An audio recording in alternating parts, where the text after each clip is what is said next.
Good day, viewers. I'm back again with yet another awesome episode of Fly High, which is finance, leadership, and your high performance. And as usual, I have yet another amazing guest for today's show. Hi, Deb. Welcome to the show. Hi, Sangeeta. Good afternoon. Good afternoon. Yes, lovely to see you. And Deb, let's get started right away. So it'll be awesome if you could please share with the viewers on your growth journey and how you got to where you are, because it's no mean feat to be heading such a large unit of TransUnion and being the India head. I would love to know and love the viewers to know how you got to where you are. Okay. Thanks, Sangeeta, first of all, for giving the opportunity to be part of this episode or the show which you have. In fact, if I look at my career journey, right, it actually has two different phases to it. Just like any person who would have started his career in the mid-90s and moved to IT at a later point of time. So 2.5 decades, in fact, back when I started my career after my graduation, I joined a public sector organization, which was Sales Steel Authority of India Limited. I was very keen to get a career in Indian police services. It was so near and so far for me. I actually cleared the ICS, the Indian Civil Services, into the interview stage 3 times, but could not make it to the final hurdle. And I was a little happy when Modi was saying that he will start taking laterals in the Indian Civil Services, but that's a different thing. The experience doesn't back me up. So post that, it was a kind of I didn't feel good about it. And then I started figuring out what I will do next, followed some of my seniors who had gone in that route and could not make it. So I did my MBA after that. And then, like any other person at that point of time, early 2000s, right, I made a switch into an IT consulting organization. That is where, in fact, my 2 decades of career in IT started.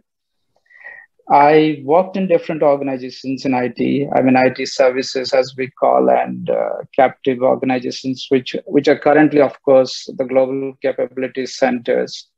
So I had experience almost, I will say, in some of the leading IT services firms and the global capability centers.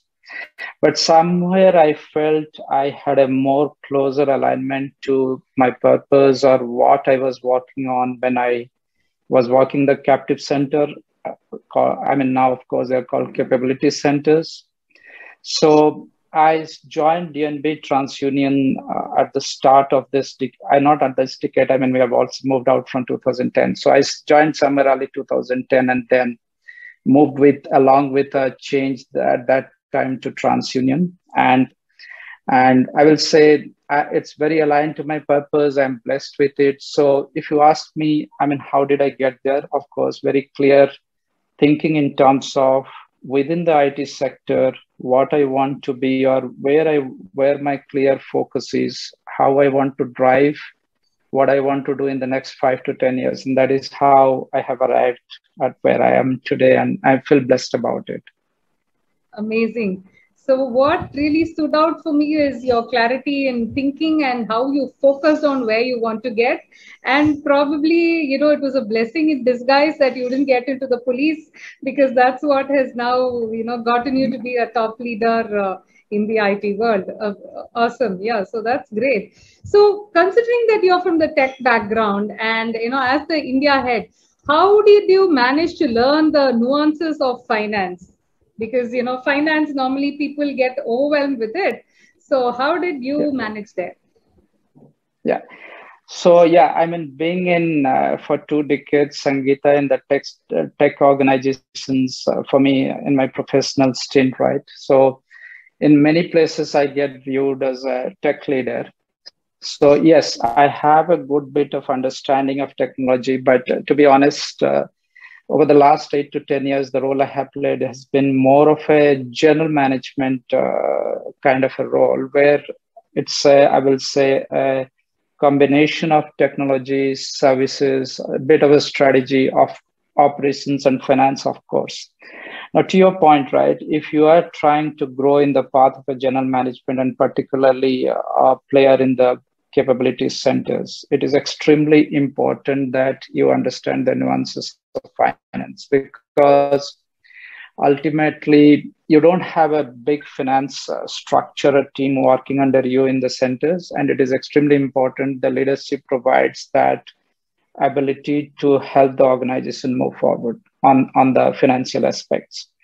So that's what made me very focused in finance. And I'm not sure whether you are aware also, I did my MBA in finance in between, as I told you a few minutes back, that when I moved over from my aspirations to the police service to what I do next, then I thought I had to take a switch in career, and I did my MBA in finance at that time. So I have been always close to finance from my personal interest standpoint, and that stood me in very good stead when I started leading the technology organizations, because the role of finance cannot be undermined in any organization for that matter when you grow higher up in the leadership layers. Yes, I think, yeah, your MBA has definitely come in handy. So what would you want to tell people who are not familiar with finance? You've had this finance background, but if a tech leader wants to get to a position like where you are and, wants to head an organization, and if they don't have a finance background, what advice would you like to give such people? So my advice to the people who are in the senior leadership in technology and don't really want to follow a technology track, but a leadership track which is more of general management, it is very important to know finance, because, and you don't have to be a whiz kid in finance. You just have to understand the basic concepts, because it will help you to understand how an organization is running, what an organization is supposed to do over the next few years, whether it's forecasting, whether it's budgeting, how do you really want, if you want trying to bring in transformations, how do you bring in all those things? How do you understand how capitalizations gets done? How do you understand how I might drive my operational costs? So those are pretty interesting concepts, actually, Sangeeta, and pretty basic, simple concepts. And I feel every leader should have an understanding for it. For in fact, in my organization, almost every person who gets into the manager's level, we always ensure they have an understanding of the basic concepts of finance, because then they can relate to their business, they can relate to the projects they are doing in terms of how they go about driving optimizations. And there are enough ways they can learn it, and there are enough ways they can also put it into practice. So I think they should develop a passion for it, like they develop a new programming language comes or a new technology changes which comes in. They should look forward to that and try to build it in. And it's fairly easy. And once you get a hang of it, right, after that, it becomes more and more interesting for anybody who wants to have that awareness. Very well said, Deb. And definitely, I always say finance is the backbone of any industry. So yeah. Definitely, yes. And yeah, you made it sound so simple. So I'm sure definitely even the non-finance people would want to take charge and, get to learn a little bit of the finance. So I'm curious to know, so in your role, what are some of the key financial metrics that you focus on? Okay. So if I look at the nature of the business, what we run, Sangeeta, or what I run currently, it is more of a capability center, which I will say is more of an inward looking center, or kind of a cost center, right? Which is a very different financial matrices built around that compared to a P&L organization, which has a different set of matrices. Now, to me, the most important aspect to maintain a healthy organization is how do you have a measurement process in place? And within that measurement process, how do you have some clear matrices built around it? And of course, finance is a big part of it. Now, when I look at a shared services center or a capability center or an in-house insourcing center, right? There are two key matrices which I always look at. One is, or two key measurement parameters I look at. One is how you are bringing in efficiencies into the system, which is nothing but all the matrices, productivity and financial matrices, where you figure out how cost and value is delivered. The other piece I will say is around the effectiveness. That's also extremely important, right? The resilience currently, if you look at COVID, how do we ensure continuity? How do you ensure client experience, customer experience? Now, coming to the first part, which is efficiency to me, particularly in an organization which is a more of a cost center, it's the cost which drives the financial matrices. So if I look at my costs, there will be a people cost metrics, there will be an infrastructure cost metrics, then there will be how much you're outsourcing, procurement cost metrics, then a lot of legal compliances are also required. How do you drive a regulatory cost metrics, all of those. Now, within those matrices, how do you drive some of those important metrics, right? For example, if I have infrastructure, now with so much of collaboration happening, what is my tech cost per FTE? That is what I will look at. On the people cost, I will figure out what is my OpEx around that. What component of the OpEx is driven by the people? What component of the OpEx is driven by the overheads? What is my capitalization expenditure I am doing? Am I doing enough capitalization so that my depreciation is within, or my D&A amortization is within a given percentage of what I want? So those are some of the financial metrics we look at. But really, from a value standpoint, if you ask me, labor arbitrage is one cost metrics we look at. We look at productivity efficiencies from a cost standpoint. Then we also look at a revenue uplift. For example, if we are doing a project, what it is doing to, if it's an existing project. Now, if the existing project is giving me X revenue per year, and now I built in this much of enhancement to that project, which costed me Y.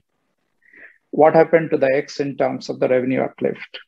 Has it increased? Has it decreased? We need to look at that, right? So that we also look at. And then the other pieces we look at again from not exactly financial, I'll say, but how is connected is the customer experience. For example, if the time taken by a customer to get something from your systems is much lesser, which in turn is resulting in a bigger revenue for him, how do we plug that back in and bring into financial metrics? So I'll say it's a little different version of metrics what you see in a traditional P&L company, but we have all our other stuffs. We have our compliances. We do our entire tax audits, everything, but mostly focusing matrices which are cost-driven matrices. Besides our forecasting and budgeting, Sangeeta. What aspects of high performance do you like?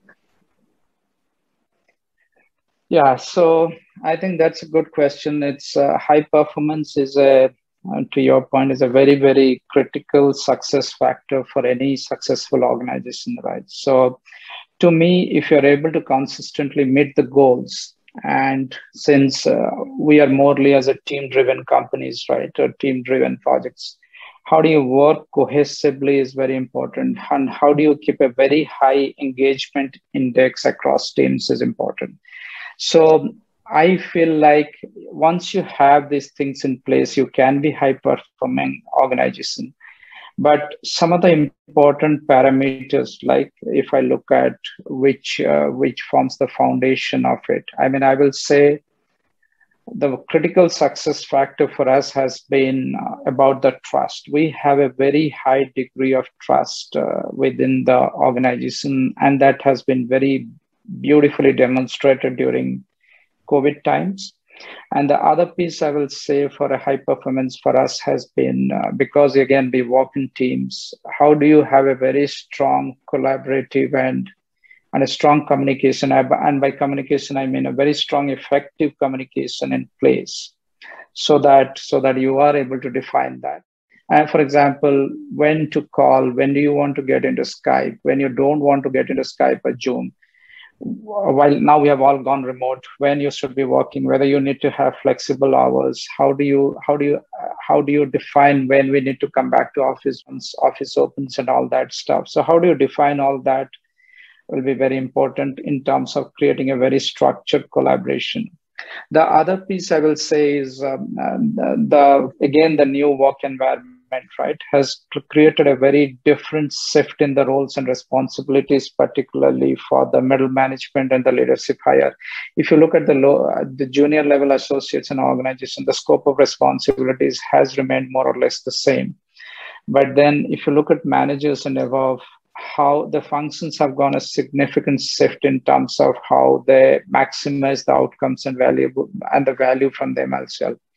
So those are things also we very clearly focus on. So essentially, end of the day, it is about how you're bringing in consistent processes and reaching consistent goals, which is defining the high performance in our organization. And I will say we have been pretty successful in doing that at this point. Amazing. So what I really loved about what you said, Deb, was building the trust. So any pointers how you managed to build trust? Because firstly, building trust is not easy. And secondly, doing it on a remote basis is, I think, even more challenging. So any pointers on that? Okay, so the first thing I will say in terms of trust, Sangeeta, is having everybody show up as themselves, right? That's very important. So while we were in office also, I was very clear that everybody should be himself or herself in office. That's the most important thing, because then it gives a clear degree of confidence to that individual. That's one.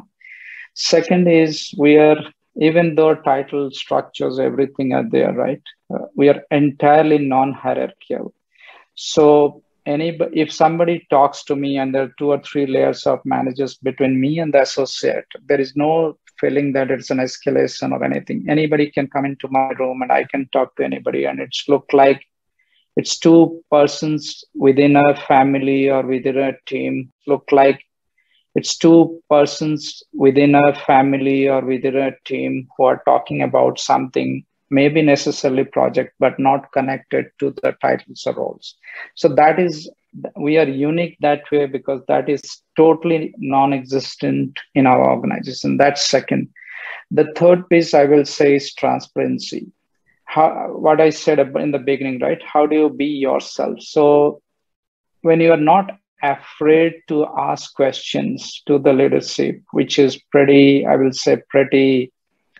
can be in other organizations looked as offensive or not the right questions. When associates have the freedom to ask any questions, a maturity develops in the associates in terms of what questions they ask, and a maturity develops with the leaders on what questions needs to be answered in depending on the context and all. And a lot of trust we have demonstrated through the crisis, call it COVID, call it other situations which has happened over the last year or so, that has clearly proved that the trust is existing. Why I say that, another example I'll give, right? Before even COVID, we never tracked who was taking leave when, who was going work from home when, and we never had a miss in deliverables. So that all clearly says that everybody knows what he wants to, what he's supposed to do. And when that percolates across the organization, we said we have a high degree of trust there. Amazing. So I think that is a great culture that you've been setting within the organization and the teams. Yeah. Like you exactly said, I think psychological safety is of paramount importance. And if people can be themselves, definitely nothing like it. And I think that definitely paves way for a high performance culture and a high performance organization. And I would say high performance leads to high profits. So when the team is involved, I think that is amazing. So while we are speaking on high performance, I would like to get your opinion on my book, Get High. Yeah. So yes, what are your thoughts about the book, Get High? How to coach yourself for high performance? So thanks for putting a book across to the wider public, Sangeeta. I think it's a very, very comprehensive overview on high performance, which I will say is a little bit, I will not say neglected, a little bit it doesn't have the attention which it should have in the today's world. So thank you for putting that across, because that's very important for people to maximize their potentials. So I really like the simple way you have put in what high performance is, how important it is to make our lives better, right? That's more important purpose, because many a times we set our benchmarks by looking at others, but high performance is more about how do you overachieve, or how do you achieve what you can achieve, right? I think that is very beautifully put through the examples and very simple assessment tools which you have put in into the book. I mean, to me, it's kind of a self-coaching manual, right? I mean, if I have that, I was just talking, I have a coach of mine, right? To me, it's this book will can very clearly work as a self-coaching manual, which draws a ton of real life scenarios. Because when I look at a book, if you are able to relate to scenarios, then it's very easy to implement what you want to implement. So I think that's very clearly called out in our natural setting, particularly of India as well. I feel it's a must have for individuals who want to improve their performance, right? And move the needle the most. And I think this helps you to move the needle because skills will be there. You have skills, that's important. You have the communication that is important. But at the same time, that fine tuning which is required you to succeed, right? That is something which if somebody reads this book not once, twice, he will get the ability to really leverage it and feel very good about it. So I felt pretty good about the way it is written, and I feel like it's a must-have for people who want to optimize their potential or the performance. Thank you, Deb. That's very encouraging to hear that from you. So that leads me to ask you. So, as a leader, what steps do you take to grow more leaders? Because the leader always has to grow more leaders, right? So, what actions do you take out there? Yeah, so this is a good point, right? And this has been always a topic of discussion for me with the chair or other people on the coffee tables and all. See, I mean, many a times we associate leaders with a specific title, and we feel like you are a leader if you are officially leading a team. And many a times we have these training sessions between who is a manager, who is a trainer, who is a leader, and how do you find the difference and all that stuff, right? So it's a very important aspect that yes, title is an important component from an organization structure point of view, how you drive leadership, because it directly correlated to the roles and responsibilities in terms of the objectives which you carry out for the organization, right? But to me, I feel there are two components, or I'll say two tenets of leadership to me, right? For me, as we talked a few minutes back, right? It's more about a culture. It's more of a quality in an associate, or more of a character in an associate, more than a title, right? So there are many associates within an organization who have a very strong leadership trait or quality, and how you are building that culture so that that trait is optimized is extremely important to me. And I'll say that's the secret sauce of our success as an organization at this point.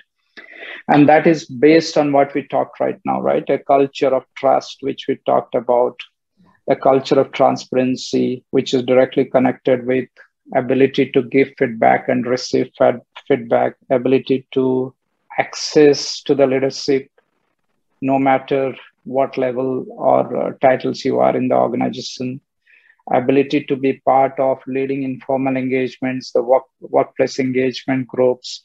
For example, COVID support was driven for us, and it could not have been done by a better way, but it was driven by associates who were some of the junior associates within the organization who demonstrated leadership capabilities way beyond what a title would have allowed them, right? So to me, that's a very important component of leadership. And when I'm building leaders within the organization, to me, that is an extremely important aspect on how I'm building the organization, or how we as an organization are building that. That's one piece. The other piece is, which is directly connected to the titles, and which is, of course, pretty important, because that also is a very, I would say, classical roles responsibility driven, that, right? In that scenario, what I always look at is important component. How do we grow leaders is by coaching them, right? So when you coach them, you essentially don't tell them to do, you empower them to do, and then you are always available more as a consultative mode, right? That's important. So empowering somebody to do and then providing a consultative support when required is important. Then the other piece in that coaching process, I always entertain or encourage is how do you create a proactive mindset, right? So, for example, I will say my HR team every year the budget will be constant. You come back with two more employee benefits. Figure out what those benefits will be. Figure out how it will be valuable for the organization. Don't cut initiatives, but give me two more initiatives. So we say this that more with less. So it's a similar thing because what it drives is it makes people more creative, how they create opportunities, how they create value, right? And we have, and to be honest, they have always over impressed me by coming with additional two initiatives, which has been very well received by all our associates, and we are able to within the same cost, of course. The second piece I will say is the art of delegation, right? I mean, as you grow more and more, many a times I have very successful, skillful people cannot graduate into leadership because of lacking the art of delegation in the right way, right? Delegation, I'll say, is an art. How you do that and build a high performance team is important. It's not just, okay, you command somebody to do, or you tell it is a very advanced version of coaching. So when I am coaching somebody and making somebody do, and that guy is delegating somebody, is actually coaching as well as helping the other guy to do, right? That's also important. The other piece I see on how I build leaders is whenever people get promoted, move into a senior role, right? Sometimes they get overawed by the role they go into because that's the minimum level they are entering from their capability standpoint. So how their mindset needs to be changed if they are moving into a role, for example, from a small team, now I'm moving into a bigger department. How do I ensure my mindset shifts from that small team now to keep the entire perspective of the organization? Or for example, if I'm doing something for the GCC now, I have moved into a leadership level where it is more impacting not just decisions. So how do I balance those and drive that? So I think those are all important. So it's a continuous process, and I feel good when many of those people get this opportunity, because sometimes when you build this kind of framework, a lot of people get their opportunity to grow. And Sangeeta, that has been very, very successful for us in terms of how I'm seeing people taking leadership roles, not necessarily in the projects beyond that. That was like so many words of wisdom there. That was like amazing pointers and definitely very enriching.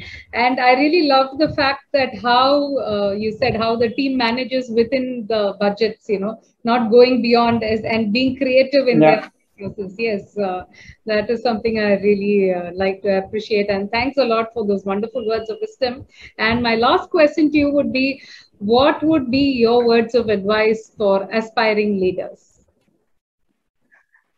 Okay, so for this, I have a very different, my own independent view on this, Sangeeta. I always feel like when you're getting into a role which you want to play, first you have to look at yourself in the mirror, right? For me, the leadership's the basic hygiene is always capability or competence, right? So I will say, look at yourself in the mirror. As a leader, ask yourself the questions. Do you exhibit competence? And if you don't have, or you feel like there's a gap, that's fine. But then you are doing an assessment and you can continuously improve that. Then do you demonstrate a kind of a engaged leadership, right? Leadership is not about telling something and moving away. How you are part of the team always, right? That's more important. Then the third piece you have to think of is, do you believe in the collective goals? Because when you are a leader, you have to goals or you have to meet goals. So do you believe in those goals? And to believe on those goals, do you feel like the team can deliver that, right? Do you have the ability to mentor a team? Do you have the ability that you can create a work-life balance for the team? So I think it's all important. And then only if you are look at the mirror and ask these questions yourself, then you can feel good about it, right? For example, I will say, I just give this analogy always to my team. When you're in a football field, just because you are the captain of the team, the player besides you will not give you the pass because you are the captain. He will give you the pass only when he feels like you are in the best position to take the pass and score the goal or make an advantage for your team, right? So that ability of being a team person will come in only when you do a very critical self-assessment, because that drives where the gaps are, which you can succeed, which you can fill. So, I mean, I always believe in this philosophy. And to your earlier question, how do you grow leaders, right? It's very common for for a good leader, right? And there's a very common quote which is always there, that leaders don't create followers, right? Leaders create leaders. So, to your earlier question, if you're a true leader, you will create more leaders. And to me, that's very important if you put it in practice. And to create more leaders, you always need to do a self-assessment, so that gives you answers to a lot of questions on how you evolve as you move into a successful leadership position. Amazing. That was like really awesome answers. And I loved the analogy of the football game that you mentioned. And that's like so true, you know. I could really relate a lot to what you said. So I'm sure our viewers would have been, a lot more enlightened with some wonderful words that you've shared, Deb. And thank you so much for sparing your time and, sharing these wonderful words, which are very practical, and I'm sure people can start implementing them. So thank you so much. It was amazing hearing you, and it was lovely having you on the show. So thank you so much, Deb. And thanks so much, Sangeeta. Have a good day. Take care. Bye. Bye.